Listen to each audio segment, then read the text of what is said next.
تعتزم الحكومة الجزائرية إجراء تغييرات شاملة في الصندوق الوطني للتقاعد، مما يثير التفاؤل بين المتقاعدين. هذه الإصلاحات التي جاءت بعد إقالة المدير السابق تهدف إلى تحسين الظروف المعيشية لهذه الفئة، وتضمن عدة جوانب أساسية. إصلاحات شاملة طال انتظارها. تتضمن خطة الإصلاح عدة نقاط رئيسية تعالج المشكلات التي واجهها المتقاعدون لفترة طويلة. زيادة المعاشات: من المتوقع أن تشهد المعاشات زيادات سنوية، مع إمكانية رفع النسبة المخصصة لأصحاب الدخل المحدود بشكل أكبر، بالإضافة إلى توقع زيادات استثنائية على مراحل، مما يعزز القوة الشرائية لهذه الفئة. رفع الحد الأدنى: هنالك مقترح لرفع الحد الأدنى المضمون للمعاش إلى 30,000 دينار جزائري تدريجيا، مما يوفر دخلا لائقا لأصحاب المعاشات الصغيرة ويساهم في حمايتهم من التقلبات الاقتصادية.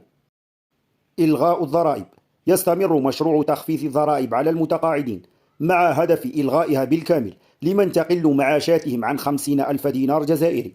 هذا الإجراء سيزيد من صافي دخلهم ويعكس التقدير لجهودهم. رقمنة الخدمات: سيتم رقمنة جميع خدمات الصندوق لتصبح متاحة عبر الإنترنت أو تطبيق تقاعدي، مما يسهل الإجراءات ويقلل من البيروقراطية.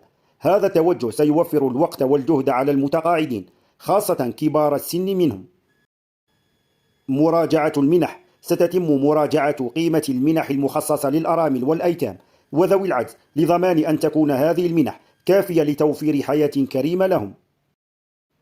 تأثير التغييرات على المتقاعدين: هذه الإصلاحات لا تقتصر فقط على الجانب المالي، بل تمتد لتشمل تحسين الخدمات وتسهيل وصول المتقاعدين إلى حقوقهم.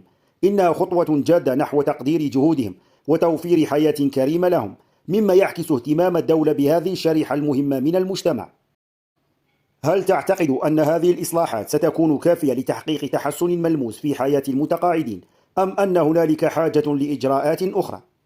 وفي الختام، تعد هذه الإصلاحات بارقة أمل للمتقاعدين، وتؤكد على أن ملفهم أصبح في صلب اهتمامات الدولة. لا تفوتوا أي مستجدات حول هذه التغييرات المهمة، واشتركوا في القناة لتصلكم كل الأخبار أولا بأول.